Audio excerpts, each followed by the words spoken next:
لبهتانا وإثما مبينا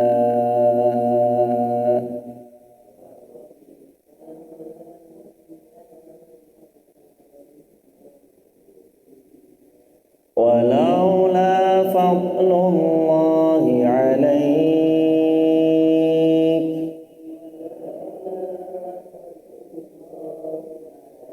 ورحمته لهمت طائفة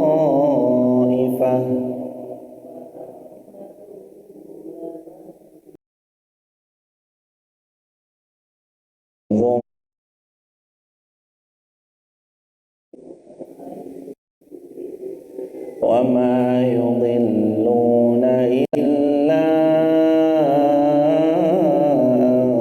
أنفسهم وما يضرونك من شيء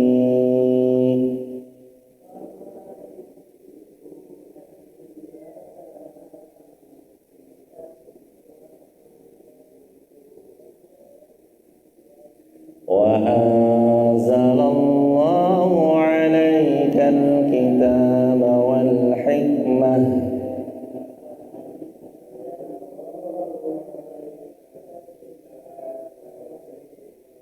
وعلمك ما لم تكن تعلم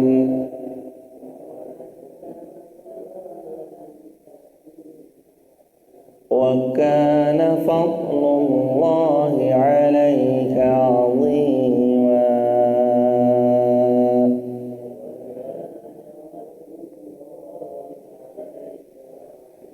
Terakhir, la khaira fi kathirin min najwahum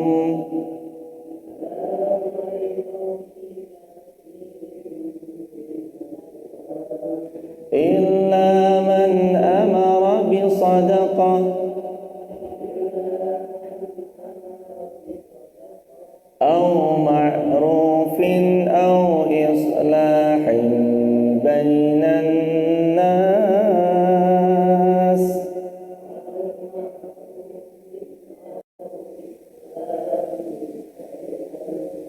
wa man yaf'al dhalika ibtigha'a mardatillah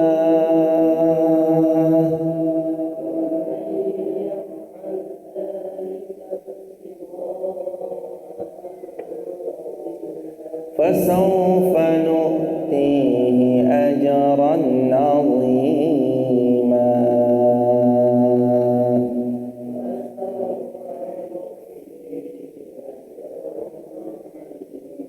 Allahumma arhamna bil Qur'an. Dan barang siapa yang berbuat dosa maka sesungguhnya dia mengerjakan itu untuk dirinya sendiri dan Allah Maha mengetahui lagi Maha bijaksana. Dan barang siapa yang berbuat kesalahan atau dosa kemudian dia tuduhkan kepada orang yang tidak bersalah maka sungguh dia telah memikul dosa dengan dosa kebohongan yang sangat nyata dan itu dosa yang sangat besar. Dan kalau bukan karena Allah dan rahmat dari Allah, tentulah segolongan dari mereka berkeinginan keras untuk membuatmu jauh dari kebaikan, menyesatkan kalian, tetapi mereka hanya menyesatkan diri mereka sendiri dan tidaklah membahayakan bagimu sedikit pun. Dan juga karena Allah telah menurunkan kitab Al-Quran dan hikmah sunnah kepadamu dan telah mengajarkan kepadamu apa yang belum engkau ketahui, karunia Allah yang dilimpahkan kepadamu sangatlah besar. Tidak ada kebaikan dari banyak pembicaraan rahasia yang mereka utarakan kecuali pembicaraan rahasia itu dari orang yang menyuruh untuk bersedekah atau berbuat baik atau mengadakan perdamaian di antara manusia. Barang siapa yang berbuat demikian karena mencari ridhonya Allah maka kelak kami akan memberikan pahala yang besar. Allahumma arhamna bil Quran. Alhamdulillah, segala puji kepunyaan Allah, salawat bertangkaikan salam untuk manusia paling mulia baginda Rasulullah Muhammad sallallahu alaihi wasallam. Poin yang ke-111. Sesiapa yang buat dosa sesungguhnya dia mengerjakan dosa itu untuk dirinya sendiri.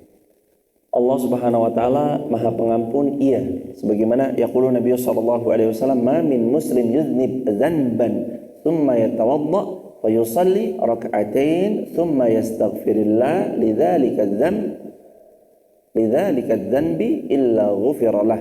Yaqulu Nabi sallallahu alaihi wasallam, tidaklah seorang muslim pernah berbuat dosa kemudian dia wudu lalu kemudian dia salat 2 rakaat. Salat apa namanya? Salat sunat taubat.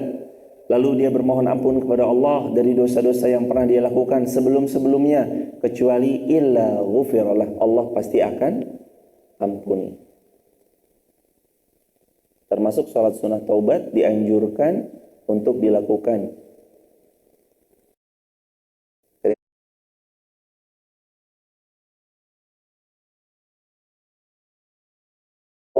Selebihnya istighfar perbanyak setelah sholatnya, ghufiralah, Allah pasti akan ampuni. Sesiapapun, dosa sebesar apapun. Tapi kan dia udah syirik. Syirik itu kan dosa yang tidak akan diampuni. Quran surah An-Nisa, iya, tapi surah An-Nisa tersebut dilengkapi lagi dengan Quran surah Az-Zumar ayat 53. Qul ya ibadiyalladzina asrafu ala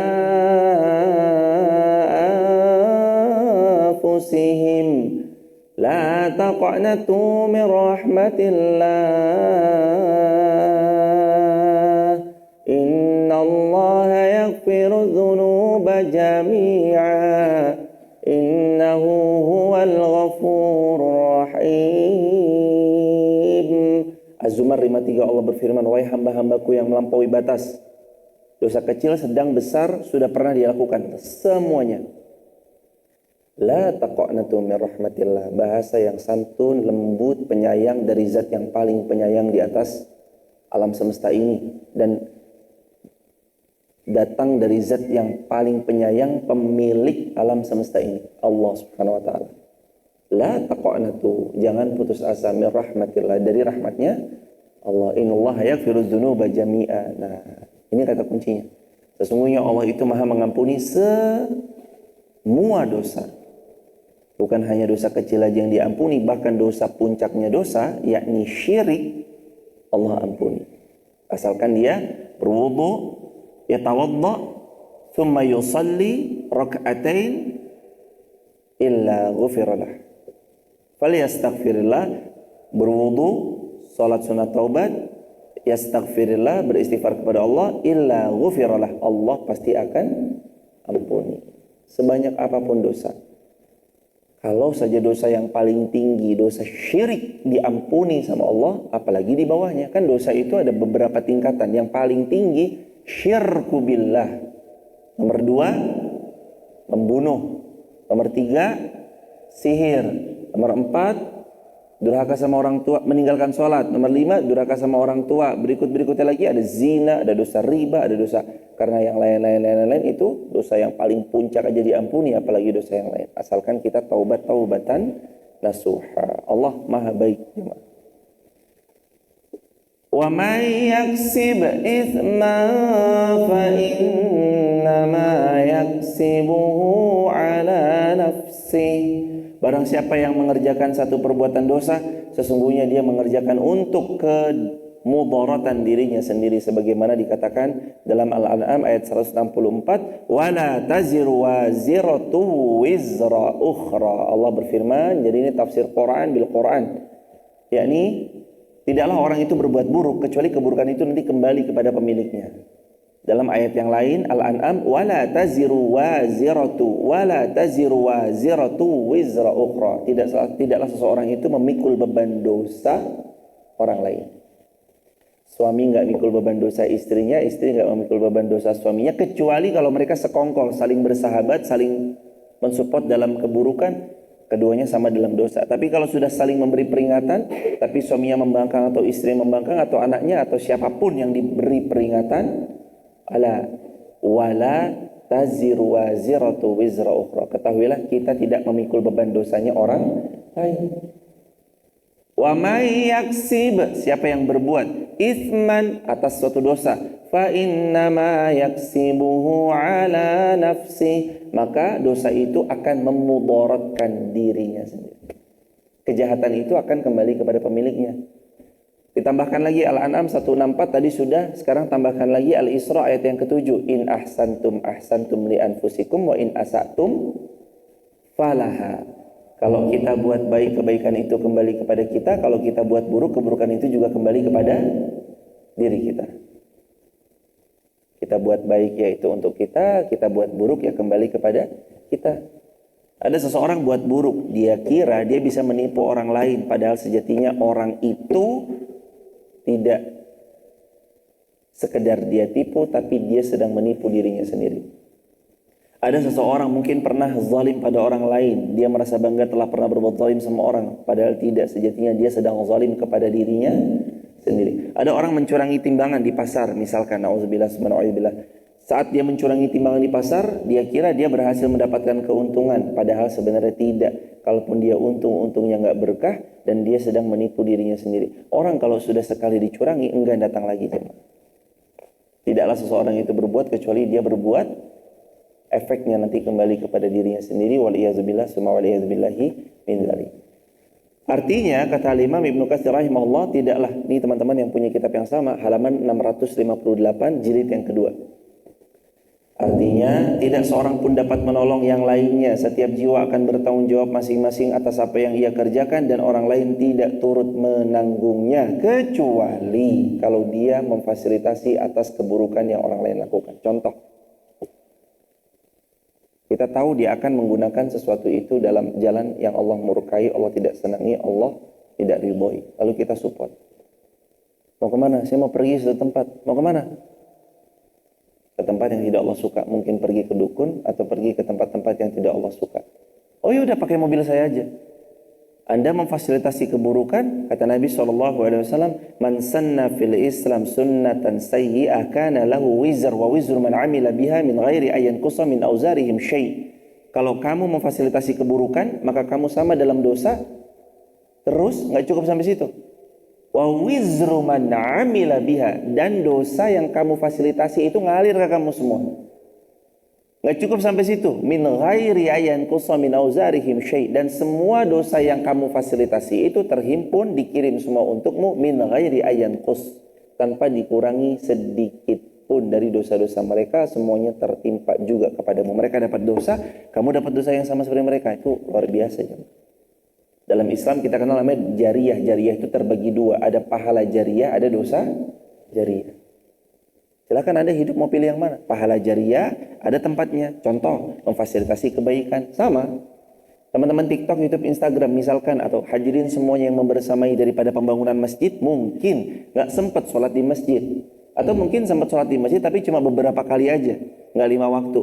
Tapi apakah terus kemudian pahalanya terhenti? Jawabannya tidak. Kata Nabi SAW, man sanna fil Islam sunnatan hasanah kana lahu ajr wa ajru man amila biha min ghairi ayyan qusa min ujurihim syai'. Sesiapa yang sanna fil Islam sunnatan hasanah, memfasilitasi dalam Islam satu fasilitas kebaikan. Apa itu? Apapun dalam Islam. Mejanya, karpetnya, AC-nya, bangunannya, fisiknya, semennya, pasirnya, koralnya, mejanya, paket datanya, dan semua fasilitas yang terfasilitasi untuk kebaikan. Kana lahu ajr. Kata Nabi, maka kamu dapat pahala. Wa ajru man amila biha, dan pahala orang yang sebab karenamu dia mendapatkan fasilitas itu. Ada fasilitas paket data internet kah, apakah, lampu kah, listrik kah? Karena orang mungkin melihat secara bangunan fisik, padahal di balik itu mungkin ada fasilitas listrik yang dengan listrik itu tersambung lampunya menjadi nyala dan kita bisa belajar dengan mudah, tidak saling gelap-gelapan, dan itu pun juga kebaikan. Kana lahu ajr, maka kamu dapat pahala. Wa ajru man amila biha, dan pahala bagi orang yang pahala atas orang yang kamu fasilitasi tersebut, min ghairi ayyan qusa min ujurihim syai', tanpa dikurangi pahala orang yang berbuat baik tersebut. Ini namanya pahala jariyah. Jamaah harus punya pahala jariyah. Karena saat kita mati, kata Nabi SAW, idza matal insan, atau dalam riwayat yang lain, atau idza mata ibnu Adam inqata 'amaluhu illa min thalas, kalau meninggal anak Adam terputus semua amalannya kecuali 3. Yang pertama sedekahun jariyatun, yang kedua ilmun yantafa'u bi, yang ketiga waladun salih yad'ulah. Yang pertama sedekah jariyah, yang kedua ilmu manfaat yang tersebar luas, yang ketiga anak soleh yang mendoa. Itu jariyah kita tuh. Kita wafat udah nggak bisa ngapa-ngapain, udah nggak bisa sholat kan, nggak bisa sedekah kan, tapi kita punya amal jariyah yang terus pahalanya mengalir ke liang kubur kita. Kalau 1, sedekah jariyah, 2, ilmu manfaat ini tersebar luas, 3, anak-anak kita mendoakan kita. Minimal doanya adalah Rabbi firli wali walidayya warhamhuma kama rabbayani shaghira. Jadi, apakah seseorang memikul bebannya orang lain? Jawabannya tidak, kecuali jika dia memfasilitasi. Oleh karena itu Allah Subhanahu wa taala juga berfirman dalam ayat tersebut, wa kana Allahu aliman hakima. Dan Allah Maha mengetahui lagi Maha bijaksana. Artinya di antara ilmu, kebijaksanaan, keadilan dan rahmat Allah, Allah menetapkan kepada kalian dosa atas apa yang kalian perbuat, atas apa yang kalian kerjakan, bukan atas dosa orang lain yang kalian pikul. Lah, saya itu punya pasangan nih, misalkan contoh. Ada orang misalkan bilang gini, lah saya punya pasangan, pasangannya misalnya berbuat dosa. Itu apakah saya dapat dosanya juga? Tergantung. Apakah Anda sudah mengingatkan? Jangan berjudi, misalkan. Jangan haram-haram yang kamu nikmati, misalkan. Tapi pasangannya kayak abai, lalai, terserahlah hidup-hidup saya. Nah, kalau sudah terjadi yang demikian, maka hisabnya dikembalikan Allah kepada Allah.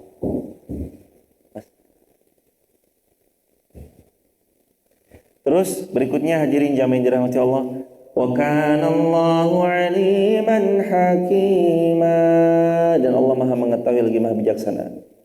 Berikutnya ayat 112, wa may yaksib khati'atan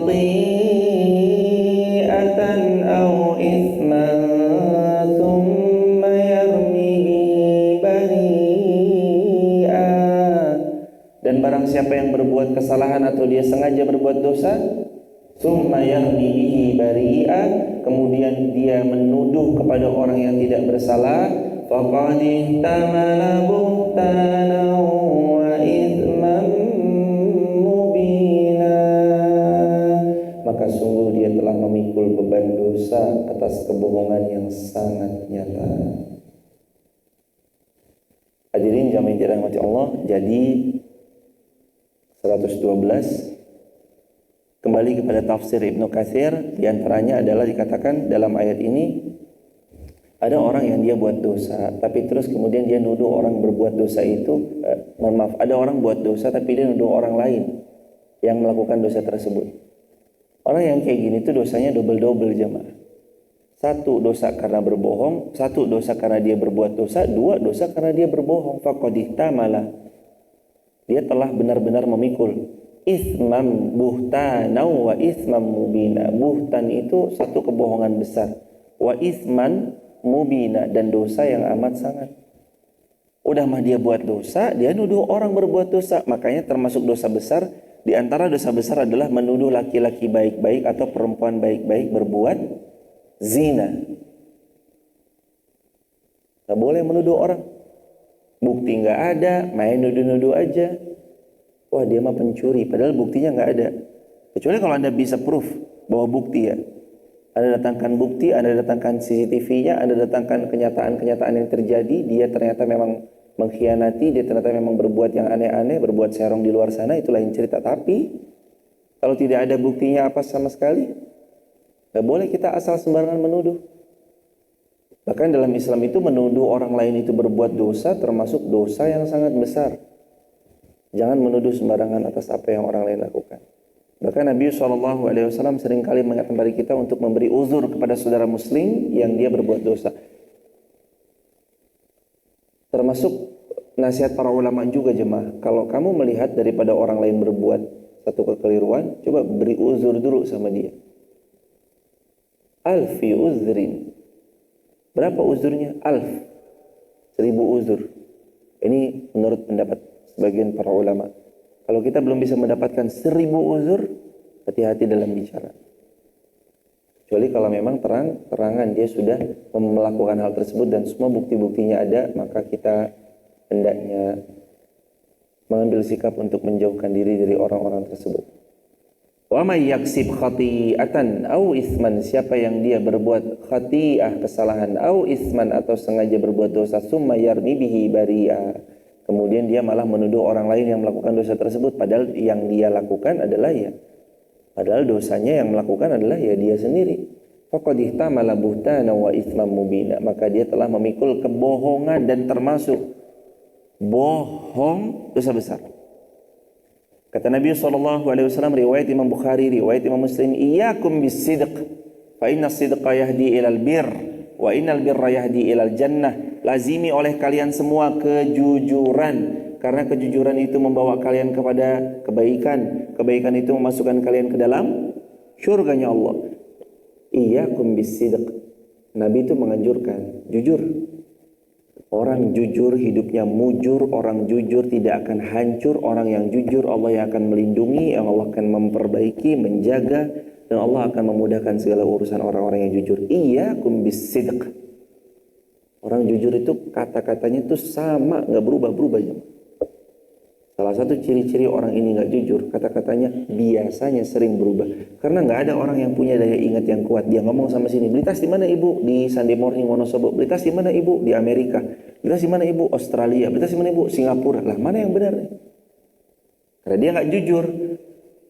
Orang kalau bohong tuh harus punya ingatan yang kuat, dan orang nggak mungkin bisa mengingat yang kuat gitu. Bohong sama ini begini, akhirnya kebongkar juga. Ini gimana sih, kok bilangnya mencela-mencela sih? Orang jujur itu satu ya satu, dua ya dua. Dan kata Nabi, hidup itu harus iyyakum bis-sidq. Lazimi bis-sidq, kejujuran. Jujur aja jemaah. Hidup tuh jujur apa adanya enak. Gimana? Ya ini begini. Dah, selesai. Walaupun di depan kita kehancuran, ini kata para ulama, lazimi kejujuran walaupun di depanmu kehancuran. Lazimi kejujuran walaupun di hadapanmu adalah sebuah kehancuran. Pegang teguh jujur. Hari ini kita tuh nggak kekurangan orang yang pinter banyak. Hari ini kita kurang orang yang jujur, amanah, siap bertanggung jawab. Kurang jemaah. Maunya nikmat hidupnya tapi nggak siap memikul amanah yang diembankan. Dikasih amanah dikit ngeluh, tiap hari kerjanya ngeluh, tapi maunya hidupnya enak. Turah turu, makan tidur. Tapi kalau update status semua akan indah pada waktunya. Nggak bisa jemaah. Mau berhasil capek. Saya kan capek loh ya. Gimana nggak mau capek? Katanya mau berhasil, katanya mau sukses. Tapi capek sedikit aja udah ngeluh. Bukan itu. Capek, memang capek. Harus begitu hadirin. Lazimi kejujuran, awali daripada kejujuran. Siap berkorban, disiplin, capek, konsisten. Man sabata nabat. Kalau kalian konsisten, kalian pasti nabat. Kalau kalian konsisten, kalian pasti nabat, tumbuh. Yang menumbuhkan itu karena konsisten dirawat, konsisten jujur, konsisten amanah. Sedikit kan mengeluh, lebih melihat kepada angel yang lain. Mau berapa lama jemaah? Orang itu bisa sukses, berhasil pada satu titik jika dia mengeluh. Waduh, lama sekali nanti jemaah. Kecuali ketika dia start complain and stop complaining, start doing. Berhentilah mengeluh, mulailah melakukan apa yang bisa dilakukan. Stop complaining, start doing. Terus kolom komentar teman-teman. Stop complaining, start doing.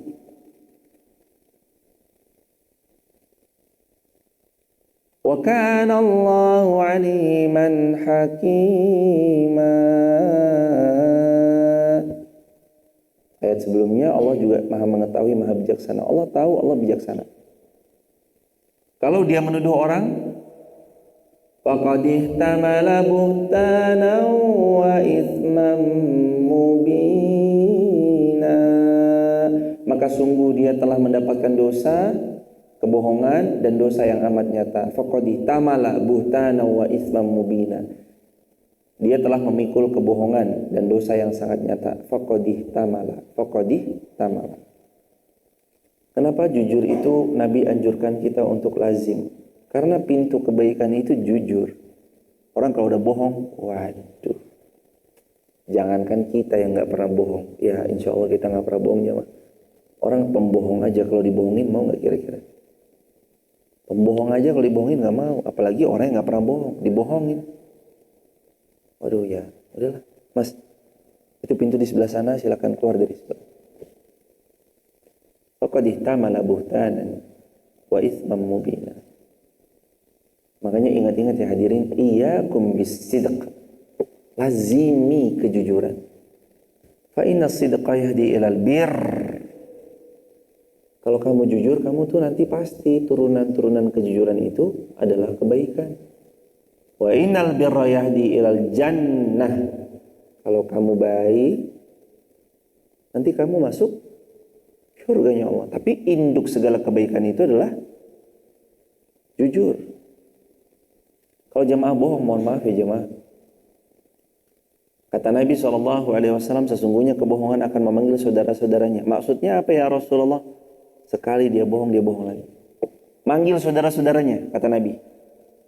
Sekali kita bohong, panggil saudara dia. Sholat subuh nggak tadi? Sholat. Satu bohong. Dia padahal nggak sholat subuh nih.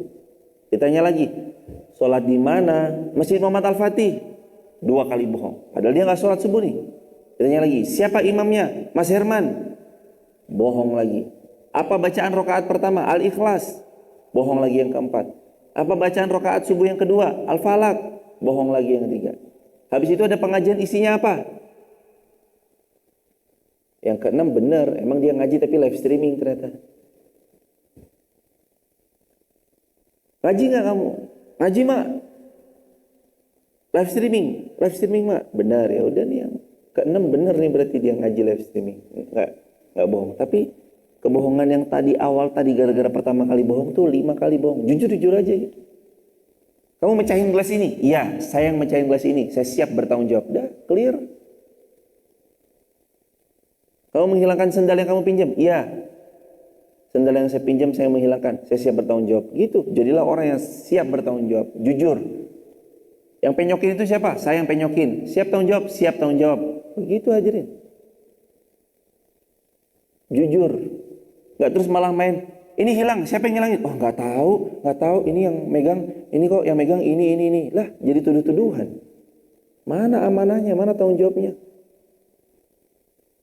Belajar bertanggung jawab, belajar jujur, belajar open dulu jemaah.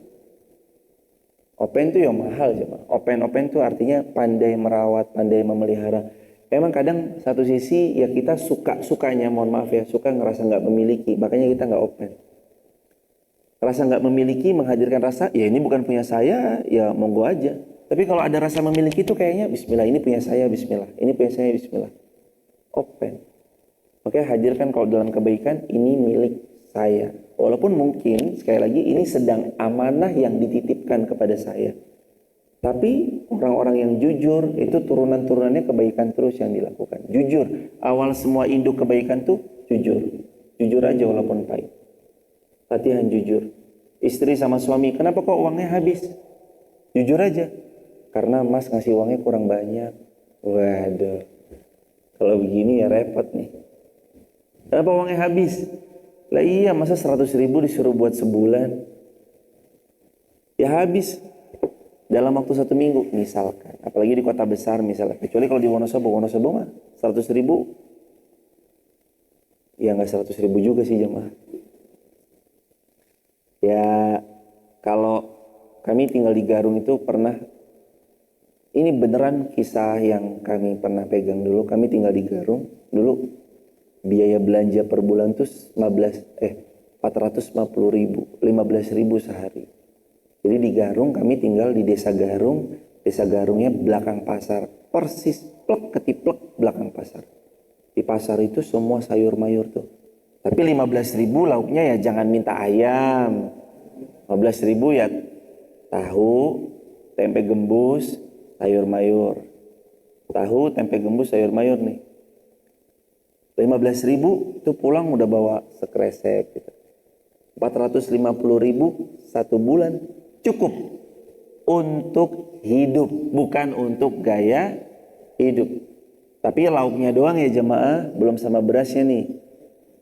Lauknya doang loh ya. Kan saya ceritanya ke pasar beli sayur, belum beli berasnya kan. 450.000 beli sayur doang. Ntar beli berasnya ada lagi sama ada kakak kelas kami di Mualimin, kakak kelas pondok Mas Yusuf. Beli beras Cihera sama Mas Yusuf. Biasanya sebulan mungkin sekitar 15 kilo ya kira-kira sekitaran itu. 15-an kilo atau mungkin 20-an kilo itu cukuplah buat sebulan, kecil-kecil paket. Itu waktu pas saat masih punya anak satu. Kalau sekarang anaknya udah lebih dari satu ya udah nggak segitu juga jemaah. Dan syarat ketentuan berlaku itu tinggal di Garung belakang pasar. Langsung ke pasar. Ya nanti kalau kita orangnya ideran udah beda cerita harganya jemaah. Kalau pasar kan emang langsung tempat grosirannya. Satu ikat aja 2.000 dapat satu ikat dan 3.000 dapat banyak banget. Kalau di sini yang orang ideran ya harganya beda, pasti lebih mahal. Kalau kita bicara tentang rezeki, insya Allah cukup untuk hidup. Tapi kalau rezeki dipakai gaya hidup tidak akan pernah cukup. Cukup untuk hidup. Untuk gaya hidup nggak pernah cukup. Berikutnya, ayat berikutnya. Walaula fadlullahi 'alaika wa rahmatuhu lammat ta'ifatum minhum ayyudilluk. Kalau bukan karena karunia Allah dan rahmat Allah kepadamu, tentulah segolongan dari mereka berkeinginan keras untuk menyesatkan kita dari jalannya Allah. Jadi yang membuat kita terhindar dari kesesatan, kekeliruan, perilaku-perilaku yang menyimpang, perbuatan-perbuatan yang keliru dan buruk, jawabannya cuma dua. Yang pertama karena fadl, yang kedua karena rahmatuhu. Yang pertama karunia Allah, yang kedua karena kasih sayangnya Allah. Lah emang jamaah kira pagi bangun kayak gini nih karena diri kita po jamaah? Enggak, pede banget kita. Teman-teman TikTok, YouTube, Instagram, memang dikira sekarang kita live streaming karena kita, bukan, karena Allah maha baik. Allah yang membangunkan, Allah yang menggerakkan jari jemari kita untuk nonton live streaming, Allah yang membuat kita tahan lama kan. Wah, apalagi kalau di TikTok itu kan, atau di Instagram atau dimanapun, rasanya pengen scroll ya. Dengerin ceramah lama tuh kalau nggak taufik dari Allah kan rasanya pengen cepet-cepet scroll, pengen cepet-cepet scroll. Selalu ada alasan untuk kita segera scroll, ganti channel, ganti nonton ini, udah nggak usah ditonton, ganti tempat yang lain, scroll lagi nonton yang lain.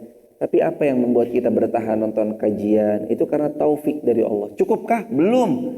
Karunia dari Allah apalagi? Paket data. Emang kalau kita pasti punya paket data, pasti bisa live streaming? Belum tentu. Ternyata di kota kita ada gangguan. Mohon maaf, tiang listrik untuk internetnya lagi disambung, kemarin putus. Bisa live streaming? Nggak live streaming juga. Jadi nikmatnya semua dari Allah. Dibangunkan itu nikmat. Jari jemari ngeklik tombol live streaming itu nikmat. Bertahan nonton live streaming itu nikmat. Nggak mengganti channel lah saat live streaming itu nikmat. Internet juga nikmat, nggak buffering itu nikmat. Berkali-kali jemaah kami datang ke satu tempat, kadang pengajian itu ya mohon dimaklumi jemaah. Kalau kadang ada sinyal, kadang juga nggak ada sinyal. Kemarin itu ya ada sinyal, kemarin juga pernah nggak ada sinyal. Kami pernah datang ke satu kota, di kota itu sulit sinyal, sulit sekali sinyal. Bahkan kami naik ke atas, yang kemarin ke Papua di Graceberg, di sana nggak ada sinyal, apa pakai HT. Saya tanya sama orang sana, kenapa di sini nggak ada sinyal? Ya karena orangnya biar fokus aja bekerja. Karena kalau takutnya kerja disambi pakai HP, bisa sangat membahayakan. Nanti ada sinyal di mana? Di bawahnya Rich Camp, bawahnya Tembagapura, bawahnya Kuala Kencana, itulah ada sinyal. Di atasnya nggak ada sinyal. Jadi mau video ada, tapi videonya yang tidak live streaming. Nah itu kan juga karunia. Teman-teman yang dirahmati Allah, karunia itu mahal jemaah dari Allah. Namanya internet itu mahal dari Allah. Maka kalau sekarang kita dapat karunia itu juga fadl minallah wa rahmatuhu. Dapat fadl, dapat rahmah. Fadl itu artinya karunia, rahmah itu artinya kasih sayangnya Allah. Allah yang maha pengasih, Allah yang maha penyayang, Allah yang maha baik, Allah yang maha memuliakan. Itu yang akan terus-terus menghadiahi kita kebaikan selama kita mau mengejar cintanya Allah Subhanahu wa taala. Tentulah mereka berkeinginan keras untuk membuat kita jauh dari Allah. Memang pada akhirnya hidup ini nanti perjuangan untuk pulang kepada Allah. Dan kita tahu Allah udah beritahu kebanyakan manusia itu inginnya kita menjauh dari Allah, gak mendekat kepada Allah. Makanya di ayat ini diingatkan, dan mereka itu berkeinginan keras untuk membuatmu jauh dari Allah. Keinginan mereka tuh gak lembek loh jemaah, keinginan keras. Artinya mereka tuh memang sungguh-sungguh mendesain supaya gimana caranya kita ini nih makin jauh dari mengingat Allah, lalai dari mengingat Allah.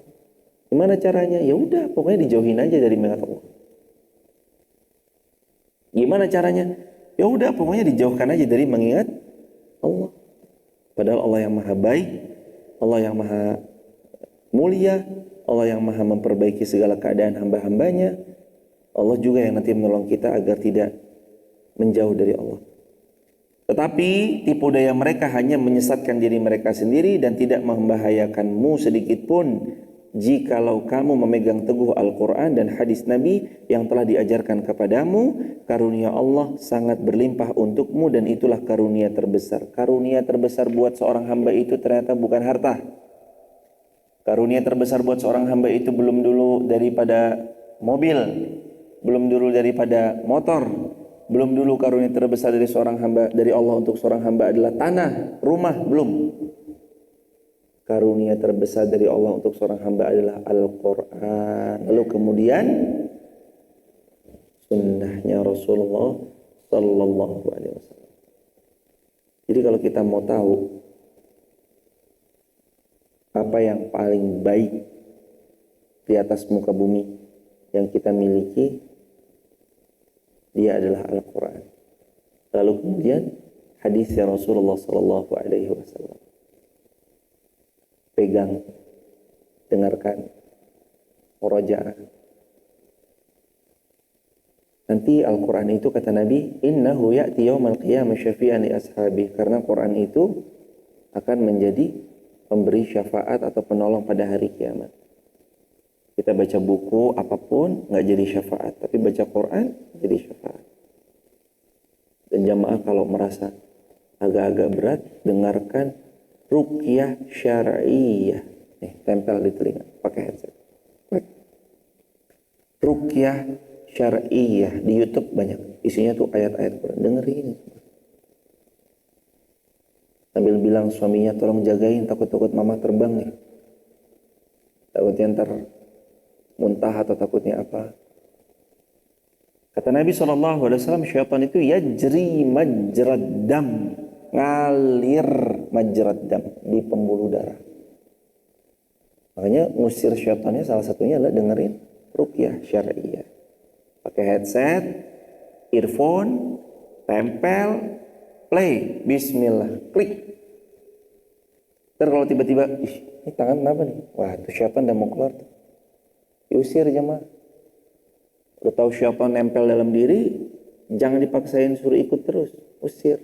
Salah satunya dengarkan murotal Quran. Rumah juga perdengarkan Quran. Rumah tuh setelin murotal. Kemarin tuh waktu kajian apa gitu, kami sampaikan kalau bisa di rumah. Oh, kajian SHQ, wali murid sekolah hafiz Quran kami sampaikan kalau bisa mah di rumah setel aja murotal 24 jam. Di antara termasuk yang membuat agar rumah kita supaya adem dan rumah kita mudah-mudahan terhindar daripada syaitan-syaitan yang bersarang. Karena syaitan tuh suka bersarang tuh ya di kamar mandi, pada mohon maaf patung-patung yang ada di rumah. Itu dihilangkan tuh. Dihilangkan tuh patung-patung yang ada di rumah, dihilangkan. Karena syaitan nanti bersembunyi di sana. Waliyahzubillah. Sambil dibacain Quran, karena kata Nabi SAW, sesungguhnya syaitan tidak akan bisa masuk kepada orang yang suka dibacakan daripada ayat kursi dan Al-Baqarah. Ayat kursi itu ya Al-Baqarah, satu ayat. Tapi lebih bagusnya Al-Baqarah baca semuanya. Atau boleh kita memperdengarkan Al-Baqarah, boleh, murotal Al-Quran. Zaman dulu kan belum ada jemaah. Zaman itu kan belum ada. Kalau kita mau dengar bacaan Quran, belum ada murotal pada zaman itu. Rekaman pun masih terbatas. Apalagi kalau tahun 1800-an, belum ada mungkin. Orang semua ngaji ya pakai lisannya masing-masing. Kalau sekarang kan Allah mudahkan. Tapi ya jadi malas gitu jemaah. Tapi ya pelan-pelan lah, insya Allah kita juga sambil belajar pelan-pelan. Terakhir,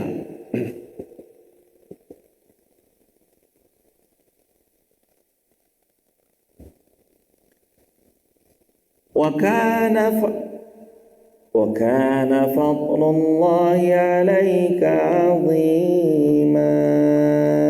Dan sungguh fadl dari Allah kepadamu itu sangatlah besar. Ayat terakhir 114. Tidak ada kebaikan dari banyak pembicaraan rahasia kecuali mereka membicarakan.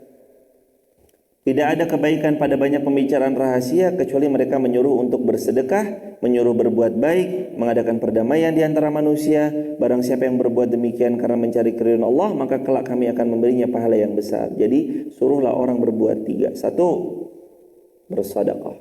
2, berbuat baik. 3, berdamai. 3 perintah yang sebaiknya diperintahkan, baik sembunyi-sembunyi ataupun secara terang-terangan. Yang pertama suruh sedekah. Yang kedua suruh berbuat baik. Yang ketiga suruh mengadakan perdamaian. Ingat ya jemaah, dalam Al-Quran itu diksi kalau berurutan itu membuat prioritas antara satu dengan yang lainnya. Di antara 3 ini prioritas yang paling utama suruh apa? Sedekah. Hendaknya kalau memang kita diberikan rezeki dan kelebihan dari Allah, bersedekahlah, terutama di waktu subuh. Qris. Transfer. Gak bawa cash, qris. Allah berikan kemudahan. Dan sedekah itu kata Nabi SAW di antara amal yang kelak orang mau dibangkitkan cuma mau berbuat itu.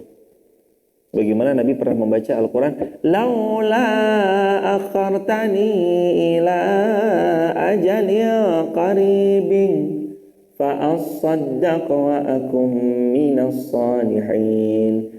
Andai-andai aku ditunda, ditangguhkan daripada kematianku. Kenapa? Fa asaddaq, aku mau bersedekah. Dalam yang lain, aku mau sadaq, membenarkan Rasulullah, maksudnya mau beriman. Wa akum minas salihin, mudah-mudahan aku termasuk daripada hambanya yang salih. Orang mati mau bangkit cuma buat sedekah, saking tahunya besaran pahala memberi. Sya'ban, sahabat Nabi itu pernah ketika dia jelang wafat sedikit memberi satu kalimat-kalimat indah.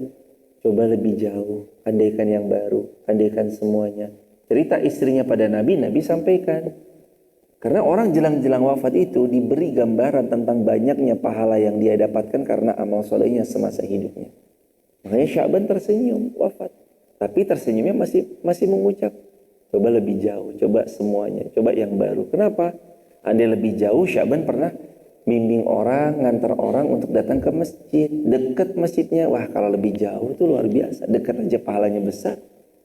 Yang kedua, andaikan semuanya, Sya'ban pernah punya roti. Rotinya dipotong bagi 2, kasih orang. Ternyata setengah potong roti itu pahalanya besar. Kalau gitu andaikan semuanya. Yang baru gimana? Sya'ban pernah kedinginan dan orang lain juga melihat. Sya'ban pernah melihat orang lain kedinginan dan dia juga kedinginan. Lalu dia lepas jaket lamanya, diberikan jaket lamanya dan dia pakai jaket barunya. Ternyata ngasih jaket lama, jaket bekas aja pahalanya udah besar, apalagi jaket baru. Orang itu nanti kalau wafat hadirin, dilihatkan nih amal. Makanya ada yang wafat tuh kaget ya. Terbelalak matanya, bingung, pucet. Ditambah lagi dengan ketakutan yang amat sangat. Ada yang, siapa kamu? Siapa kamu? Siapa kamu? Teriak-teriak gitu.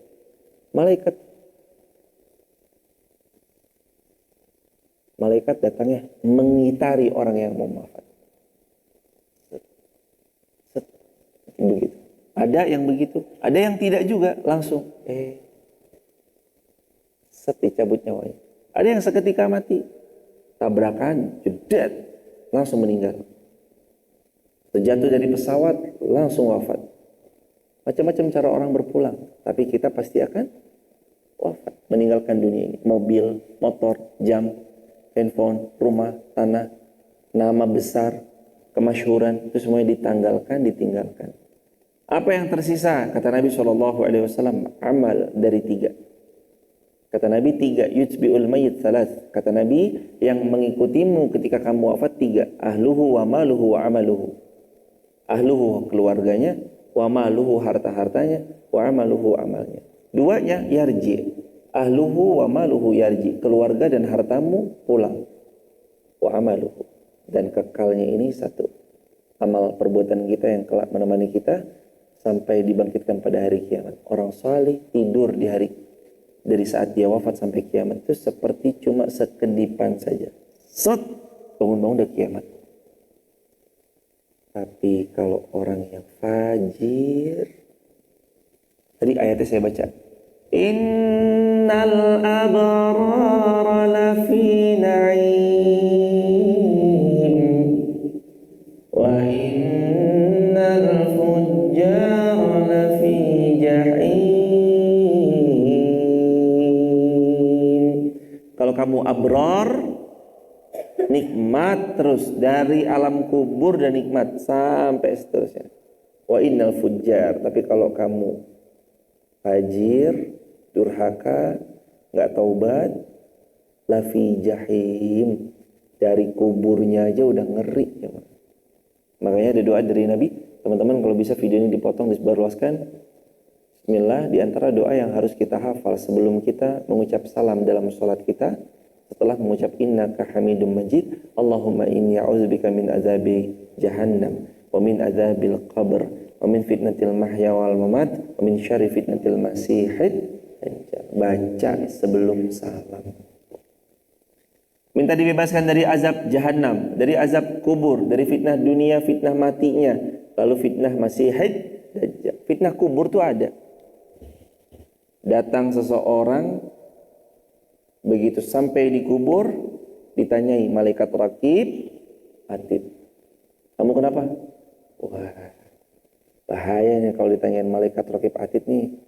Kalau kita baik, alhamdulillah. Kalau kita nggak baik, bahaya jemaah. Azab kubur itu nyata, azab kubur itu nyata. Ada doa atau ada ayat atau surah nggak supaya terhindar, terbebas dari azab kubur? Ada. Kata Nabi SAW apa? Bacalah Al-Mulk sebelum tidur.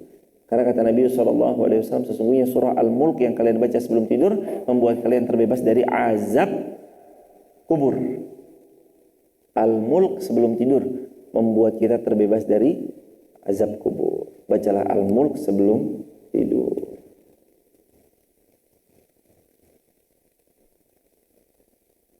Wa man yaf'al dzalika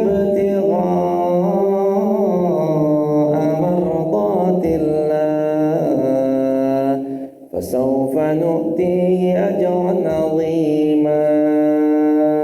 Barang siapa yang melakukan perbuatan itu, maknanya dia ngajak orang sedekah, dia ngajak orang buat baik, dia ngajak orang untuk berdamai. Kalau dia melakukan itu untuk ibtigha'a mardatillah, semata-mata mencari ridhonya Allah, fasawfa nu'tihi ajran 'azima, maka Allah pasti berikan untuknya pahala yang sangat besar. Tapi ada syaratnya, lakukan itu semua ibtigha'a mardatillah, karena mencari ridhonya, bukan yang lain. Bukan cari muka sama manusia. Nggak usah nyari muka, muka udah ada. Nggak usah cari nama, nama udah punya. Carilah ridhonya Allah. Jangan cari muka-muka udah ada, jangan cari nama, nama udah punya. Tapi carilah ridhonya Allah. Udah, hidup ini buat itu aja jemaah.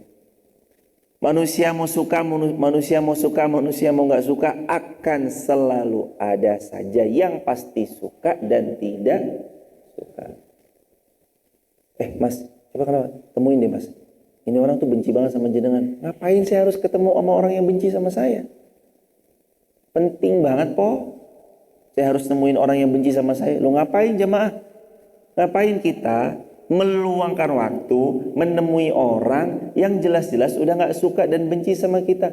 Mending ketemu sama yang cinta, ngobrol, sapa, makan bareng, saling bercerita, saling menukar pengalaman, saling berbagi, saling memberi hadiah. Itu jemaah. Ini Jeng, itu loh dia gak suka sama Jeng, coba ditemui aja. Kenapa sih dia gak suka? Gak usah ditanya. Kenapa kamu gak suka sama saya? Emang aku kurangnya apa? Gak usah gitu juga, biasa aja. Emang aku kurangnya apa? Lah emang kita mah banyak kurangnya jemaah. Aku kurangnya apa? Saya juga banyak kurangnya. Kami semua kita bareng-bareng ya pasti banyak kurangnya. Kalau mau dihitung banyak kurangnya daripada lebihnya. Cuman aib kita ditutup Allah. Orang tuh muji-muji kita tuh bukan karena kita baik. Orang tuh muji kita ya karena memang Allah tutup aib-aib kita. Kalau satu aib dibongkar aja dah, orang muntah mungkin melihat kita jemaah. Tapi kan baiknya Allah, sayangnya Allah, aib kita tuh ditutup. Itu punya utang di angkringan 5.000. Dia baru tahu utang kita di angkringan 5.000. Dia nggak tahu mungkin ada utang-utang lain, ada tanggung-tanggungan yang lain. Baru satu aib dibongkar aja udah ketir-ketir, kalang kabut, biasa aja. Ya, memang kamu ini, ya saya memang banyak aibnya. Oh dasar kamu gini, ya terima kasih ya, dah terima kasih, tinggal aja. Allah berfirman dalam Al-Quran surah Al-Muzammil ayat yang ke-10, di antara kalimatnya, wasbir ala ma yakuluna wahjurhum hajra jamila. Wasbir, kamu tahu harus bersabar. Wasbir, kalian tuh harus bersabar. Ala ma yaqulun, atas apa-apa yang mereka ucapkan, hinaan, bulian, caci maki. Wahjurhum, tapi kalian juga harus punya rasa untuk tidak peduli. Wahjurhum itu artinya jangan pedulikan. Hajaran, hajar aja dia. Hajar itu artinya abaikan saja dia. Hajaran jamila, tapi tetap dengan cara yang elegan. Mbak, kamu tuh iya, terima kasih. Assalamualaikum. Udah. Pembenci kalau diladenin makin senang. Tapi kalau didiemin, utek nanti dia jemaah. Ternyata saya nge-head sama dia tuh nggak direken nih, diabaikan sama dia, nggak dibaca komentar saya. Nanti dia capek sendiri. Kadang kan suka muncul ya di kolom komentar TikTok atau apa. Ngaji kok nggak pernah baca ayat, ngaji kok nggak punya baca hadis, ngaji mau cerita gedabrus tok. Ya terima kasih ya. Ya memang mungkin tidak ada ayat yang dibaca, mungkin nggak ada hadis yang disampaikan. Mohon dibimbing selalu, sukses selalu, udah gitu aja. Hidup tuh ya relax aja jemaah. Ya memang harus ada yang benci biar seru gitu loh. Hidup tuh kalau yang seneng tok ya nggak seru juga jemaah. Bayangin semua orang cinta sama Anda ya nggak seru juga. Anda dicintai sama semua manusia ya nggak seru juga. Sesekali ada bumbu-bumbunya lah, bumbu-bumbunya yang haters itu. Wah ini ada yang nge-hate nih. Woi, itu sejadah woi, jangan diinjak. Waktu ngaji di situ, duduknya memangnya agak ya sebenarnya sih bukan di kepala, di tengah-tengah, kepalanya di sana tuh. Tapi kan dari layar tuh kayak dudukin kepala. Woi, kepala jangan didudukin woi. Lalu jamaah pada screenshot. Ini Ustaz tadi ada yang komen gini. Ya udah, nggak apa-apa lah. Ya memang kitanya salah kok. Besok-besok ya udah, jangan di situ, dilipat besok-besok. Udah ngaji. Kadang itu kalau memang baik nasihatnya diterima aja jemaah. Kalau memang kurang pantas, bahasanya kurang ahsan, ya nggak apa-apa jemaah. Emang kita siapa sih maunya dimuliakan terus? Datang gelarin karpet merah, semua siap. Mohon izin pak. Emang kita siapa jemaah? Emang kita pikir kita ini siapa? Kita ini cuma pendosa yang lagi ditutup sama Allah aib-aibnya. Kita kan pendosa, termasuk yang berbicara. Tiap hari buat dosa, tiap hari buat salah, pengennya dimuliakan. Ayolah kita merenung, kita memperbaiki diri. Fokusnya mau nyari apa? Mau cari muka? Enggak, muka udah ada. Tapi tugas kita tuh harusnya adalah wa may yaf'al dzalika ibtigha'a mardatillah. Fokuslah kalian semua, fokuslah kamu ibtigha'a mardatillah, mencari ridhonya Allah. Wah ini kalau udah bicara ridho Allah tuh jemaah, tenang hidup. Orang tuh kalau nyari ridhonya Allah nih, kalau pokoknya dia ngapain aja gitu, cari ridhonya Allah, nggak ngambil pusing gitu jemaah. Harusnya tuh, iya Ya udah. Coba aja sendiri. Orang tuh kan menjalani hidup, dia yang punya rencana, dia yang menjalani, dia yang proses dengan hidupnya. Orang lain itu cuma jadi penonton plus komentator.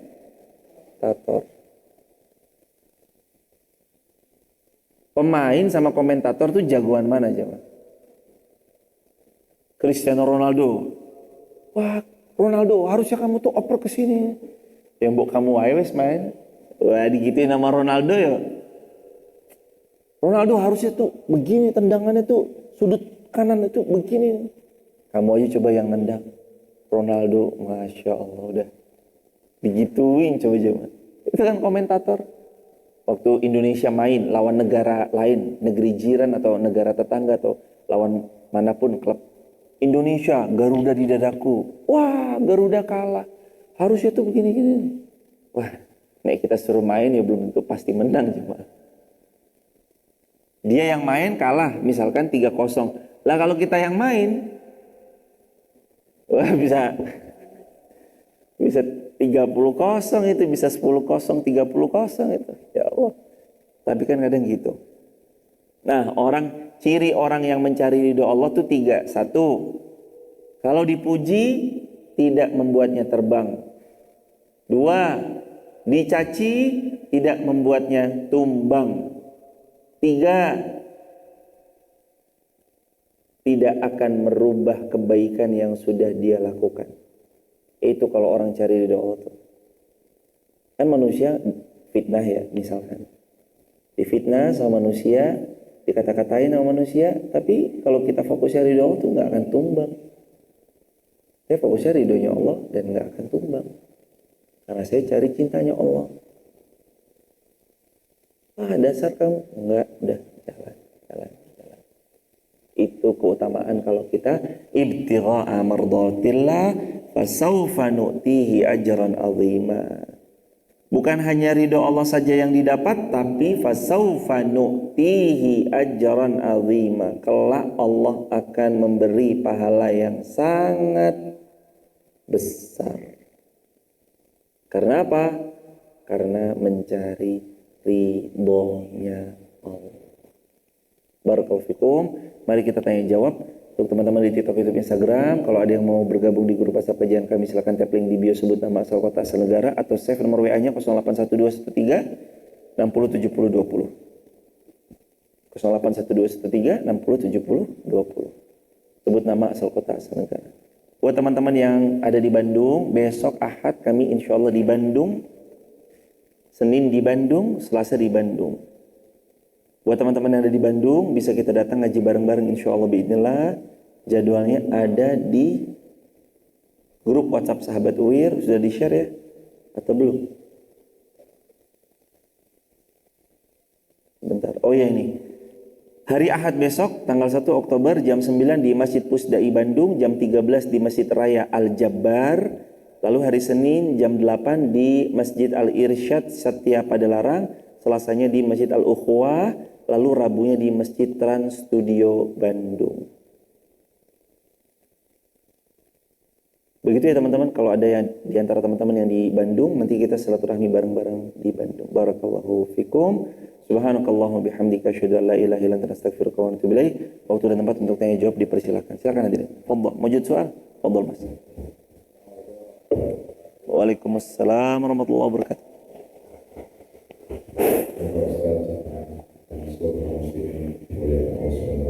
Amin ya rabbal alamin.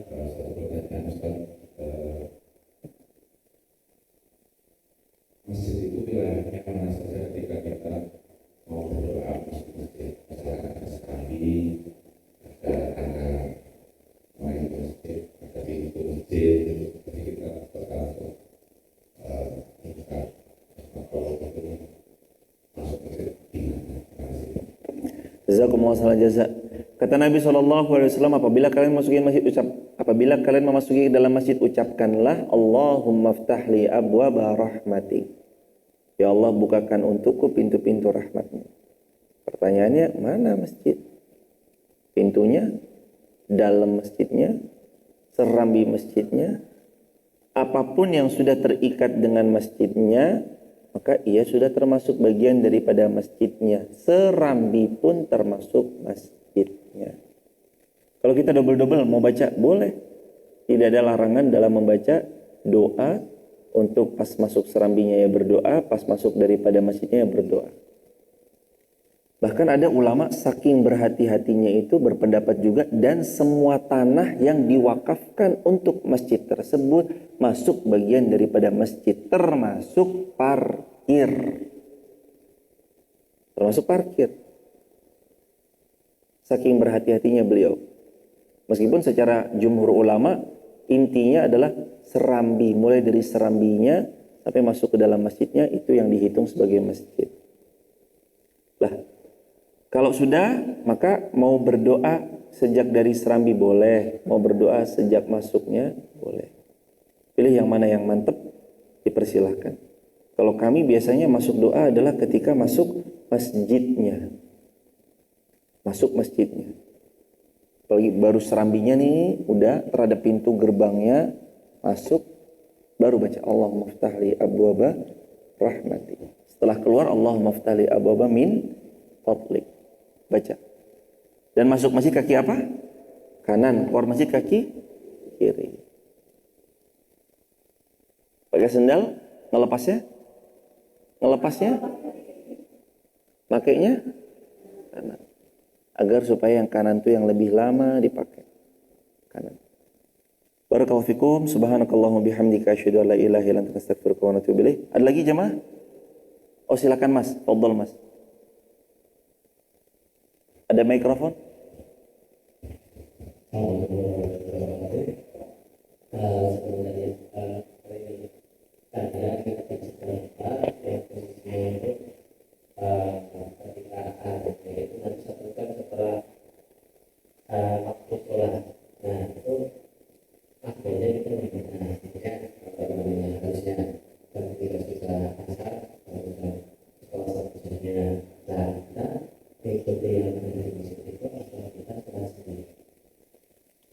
Semoga Allah memuliakan Mas yang bertanya suara besar dan suruh kaum muslimin dimanapun berada. Mana lebih baik, sholat on time atau sholat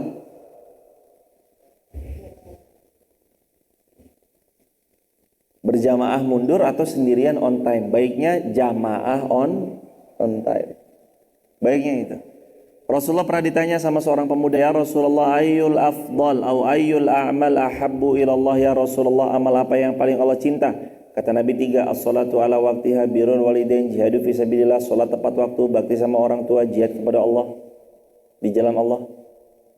Maka yang pertama, as-salatu ala waqtiha, SOT, salat on time. Kalau ada di antara kita mau untuk mendapatkan amal yang paling Allah cinta, salat on time. Lah kalau pertimbangannya sendirian atau berjamaah tapi diakhirkan, cari masjid yang jamaah dan on time. Ada? Ada. Selalu ada insya Allah. Kemaf? Ya nggak apa-apa kalau emang harus kemaf. Kalau maf on time. Memang kalau di maf azannya azan untuk sesuai dengan waktu, bukan azannya nanti nunggu ketika pulang. Karena sebenarnya konsep dalam menghamba, kita butuh Allah atau Allah butuh kita? Ya itu jawabannya. Kalau kita mengakhirkan sholat tuh seolah kita lagi bilang sama Allah, nih jam 11:30 sudah zuhur nih, kita ntar sholatnya jam 1 aja. Seolah kita bilang, Allah tunggu dulu ya, saya lagi sibuk dulu nih, saya tak nanggung nih, lagi ya mungkin lagi bertani atau mungkin lagi apa. Itu kayak nyuruh Allah gitu loh jemaah. Loh kok kita kayak kurang pas aja di hati, kok nyuruh Allah. Allah tunggu dulu ya, saya sebentar ya Allah. Loh, yang butuh tuh siapa ya jemaah? Yang butuh, kita butuh Allah atau Allah butuh kita?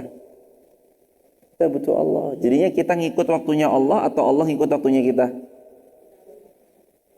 Kita ikut waktunya Allah lah. Lawang jamaah tuh loh, kalau ketemu sama orang, tolong bisa minta ngisi ya. Oh mohon maaf ibu, qadarullah sudah penuh sampai 2024. Wes monggo lah, kula manut waktune jenengan tuh. Anda sama manusia aja bisa begitu kok. Begitu beliau bilang, ayo ngisi di tempat kula nggih gitu. Wis kula manut waktune jenengan mawon, wis sa luangnya jenengan, saya ikut aja. Sama manusia bisa begitu, ngikut waktunya manusianya. Lah ini waktunya Allah, masa Allah ya suruh ngikut kita ya nggak pas lah jemaah. Nah, terus gimana? Pelan-pelan dirubah. Ayo diawali. Masjid Tribit diawali. Masjid-masjid yang lain diawali. Nanti diawali sholatnya on time. Sholat tepat waktu. Barakallahu fikum. Begitu ya Mas? Jadi jawabannya lebih baik on time dan berjamaah. Kalau memang harus ke MAF, ya kan punya motor jemaah. Jauh, ya kalau memang jauh alasannya, ya berarti yang dekat nanti dikondisikan aja. Ada takmir atau ibu? Ya nanti dikondisikan. Bisa jemaah. Bisa. Awalnya yang paling kaget, wih, udah azan. Dulu awal-awal Masjid Fatimah Garung kan juga kayak gitu ya. Terus, Mas, ayo kita azannya on time aja. Kaget semua jemaah. Dikomplain. Oh sama, jadi di Masjid Fatimah Garung dulu, waktu awal-awal kami pindah itu kan memang azannya itu ngikutin yang kayak tadi gitu. Biasanya nunggu orang-orang yang pulang. Nah, ternyata orang-orang pasar itu tuh ngasih tahu kepada karyawannya, Dok, kamu pulang nanti pas azan asar. Karena ternyata dulu itu azan asarnya jam 4. Sedangkan pada waktu azan asarnya setengah 3, Masjid Fatimah Garung azan.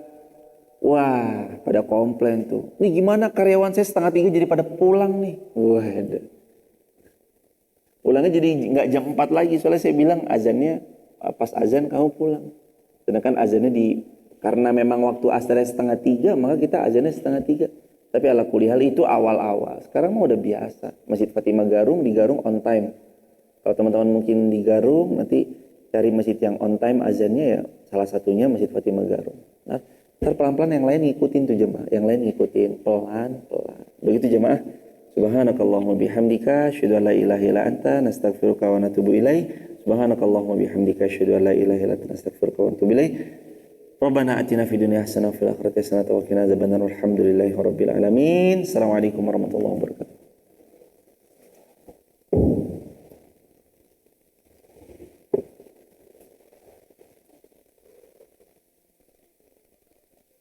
Buat teman-teman yang bergabung di grup WhatsApp kajian kami, tap link di bio ya, sebut nama, asal kota, asal negara.